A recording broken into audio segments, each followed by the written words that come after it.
Hi, welcome to Fitness to Go. My name is Wendy with Wendy Fit Yoga and Pilates Studio. I would like to show you some wonderful exercises for hamstrings to loosen up the back of your legs so that your back doesn't hurt. You can bend down and put on your shoes without feeling like you have to sit down. How many times have you always thought, I wish my hamstrings would be more flexible, or just the back of my legs hurt? I again hear it all the time. This is the way I was born. I'll never have loose hamstrings. This is great exercises, and all you need to start is a tennis ball. So if you have a tennis ball, go get it. Simple exercise, you don't believe how much it helps. Let's do a test before you even start with the tennis ball. Have it on the ground, but I want you to just take a deep in-breath. As you exhale, fold forward. Just fold forward and see how you feel. If you've already stopped, notice where you're feeling it. Is it in the back? Is it in the back of the legs? Can you touch your shins? Can you touch your feet, your toes, the ground? Okay? Come back up again, and now, if you have a tennis ball, you roll it from the ball of the foot to the heel for a minute. Now, we don't have a lot of time because we're trying to do these in small, quick segments so that you don't have to only do a little bit and have to run to work. If you roll the ball back and forth for a good minute, what this does is not only does it feel good, especially if you have tired feet, plantar fasciitis, or even any kind of swelling in the feet, it actually feels really nice. And then change feet. So again, ideally a minute on each foot. Something else while we're talking about sore feet. If you get a water bottle, the ones that have the ridges on the side, put water in it and freeze it. Put your foot on it and roll it at the end of the day when your feet are really hurting. The coldness feels great, it massages your feet, and it's the best tool without spending a lot of money. So after you've rolled, let's just say it's been a minute. Okay, you can always stop the video and start it again. And after that, you just stand, take a deep breath. Always start with the breath. As you fold, I recommend keeping your back straight. Your knees can be bent, but keep your back straight because that protects your back from tensing on you. And just see how far you can go. Is it easier? It should be, because just that movement warmed up your hamstrings. You don't need to just drop and bounce. This is one of the simplest things you can do to stretch your hamstrings. So again, as we work our hamstrings, I want you to always come to fingertips first, bring your hands up, tighten your belly, really tighten your belly, squeeze the buttocks, and then come up. When you contract the lower part of your body, it stabilizes you and the upper body feels free. So whenever you're standing and you feel like your neck is hurting and your shoulders are, just tighten your butt, just tighten. And you can feel it, oh yeah, everything is good. And when these muscles are tight, they're gonna start releasing tension in the hamstrings.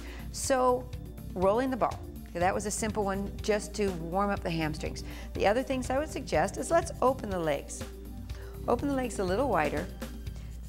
You can put your hands on a table, you can put it on your couch. When you bend down, I want you to tighten your abdominals, pull your head out, and then fold on down, pushing your hips toward the ceiling, keeping your abdominals really tight. The reason for this is because it releases the back. When it releases the back, it'll release the hamstrings. So now take your hands down and see where you can grab. If you can grab your ankles, maybe you can even stand on your hands at your arches. From here, just continue to pull your head down,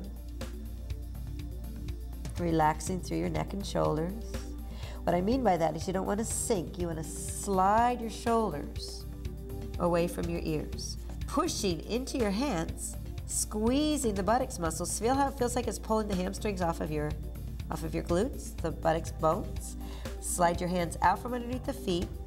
Again, support yourself, pull out, then contract your abdominals, hands to your hips, and come on up.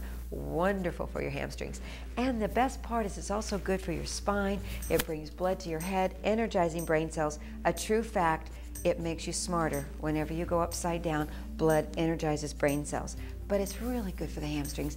Do this every day. Every chance you get, bend over, stretch your legs out. And you can vary it by going to just one leg. When you want to work your hamstrings, you might start at the very base. If you just lunge, lift up the back heel and pump. We talk about active passive stretching. If you just hold, say you're a runner and you're getting ready to run, I see this all the time. People will just hold it, or they'll put their hands on the wall and just hold. Your muscles are cold. You're wasting your stretch. Pump it, get blood into the calves. You will hurt yourself, runners, if you don't do some sort of a stretch. It is a fallacy when people say it's dangerous to stretch. No, it's dangerous to hold a deep stretch, because you need the muscles to be warm but not too flexible, because you could hurt yourself. So in the beginning, you pump. Okay, now you're done running. Okay, you stretch through the back calf up into the hamstring, and then you shift. Drive the heel into the ground, pull your hips back. Okay, listen to this. Don't round your back and don't tuck your tail under. Pull the tailbone back, place your hands on your knee and drive the heel into the ground. Okay, another variation. Come to your knee. Drive your heel into the ground and pull like there's a hook on your hips and you're pulling them away. Okay, you can sit back. Now you're even getting a stretch of the hip, and as you take your hands forward, you're beginning to feel the stretch again through the hamstrings. So shifting your body forward, I'm going to turn around just so that you can see how you can loosen up the hamstrings from this end. Your hands can be on blocks or pillows. Straighten the leg, straighten the leg. See how your chest is resting on your thigh? From there, you just work your hips up, up, up, and then you can even rock back and forth. So it's a progression where if it's here, you're still feeling it. If you're rounding your back, disengage hamstring. Keep your back flat, you're feeling it. So from the knee, leg out, or sit back, head to knee. So variations of all of these exercises. We're going to go to the other leg, and then I'm going to take you to one more really nice hamstring stretch. So let's just change your legs, and we're going to start from the beginning or the end of the other side. So let's shift back, drive the heel into the ground, push it, stand out. If you need to, use a pillow or block, sit on it. Otherwise, just sit on your other heel. The reason why you want to sit up on something.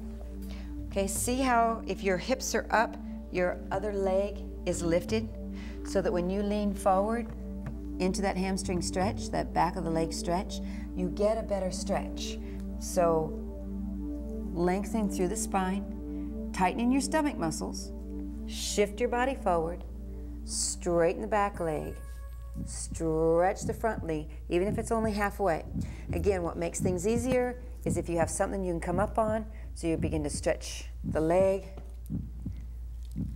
All right, so far so good.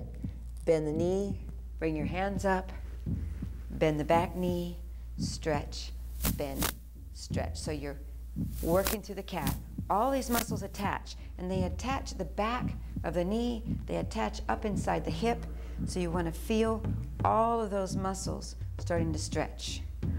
Okay, moving to the floor hamstrings to wrap everything up. If you're going to sit down, this is the ones that everybody always thinks about when they're saying they want to stretch their hamstrings.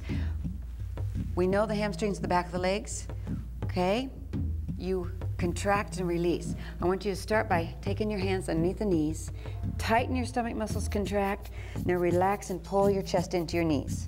When you get it nice and close, start walking your feet out. When you can't go any further, contract again, pull the legs into your chest, relax and see if you can go lower. Now by holding your legs like this, okay, it takes the pressure off of the back of the knees. So feeling okay, take them out. Release. Reciprocal inhibition. You pull back on your feet or you take a belt. We all have a belt somewhere in our house. Just place the belt across the foot, pull back and lift your chest up. You get more out of your hamstring stretch, out of the back of the legs by lifting up. Not here, but here. More important, okay? Don't think head has to go down there. The back needs to be flat. So just to give you a different angle, arch as you lean forward.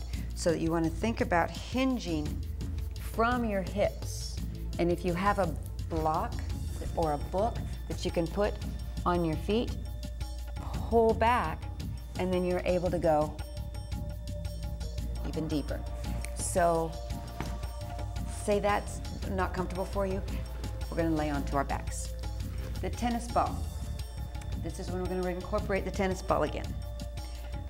When you stretch your hamstrings, say you have an issue of piriformis or sciatic pain, you can take the tennis ball and put it right on that area, that trigger point that is hurting you when you start stretching. You can just roll on it, okay, or just push it right into that area of your back so that when you start releasing the knee in to stretch your hamstrings, okay, you've got the ball pushing into the psoas. Now the psoas muscle, again, comes down low, wraps around the hip, underneath the rib cage, down around the hips and up into the middle of your back.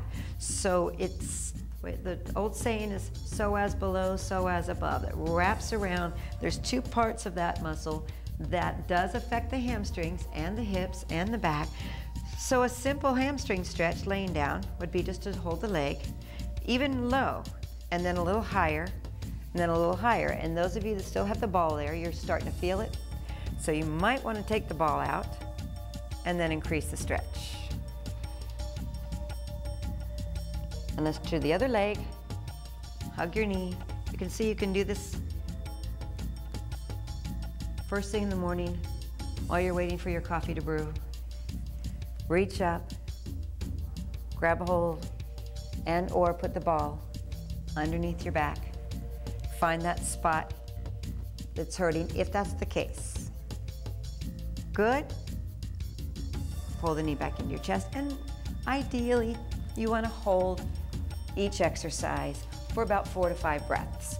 So never rush, very important. Breathe, never rush. Press, release, contract the muscle, relax it. The sensories want to grip when you do something that you haven't done before.